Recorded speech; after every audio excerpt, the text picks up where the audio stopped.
Hey everybody, this is a real quick video in case you have a Specular Reverb V3 guitar effects pedal and you need to do a hard reset on it to the factory default settings. So there's kind of two main reasons that you might want to do this. The first one is troubleshooting. If you're having any issues with the pedal where it just doesn't seem to be working right, it's not making the right sounds, anything like that, a hard reset can sometimes fix these issues.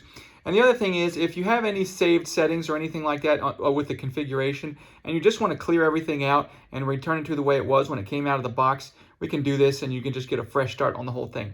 So all you need to do is, first of all, unplug it. And then once you unplug it, you're going to come in and you're going to press and hold the two pedals.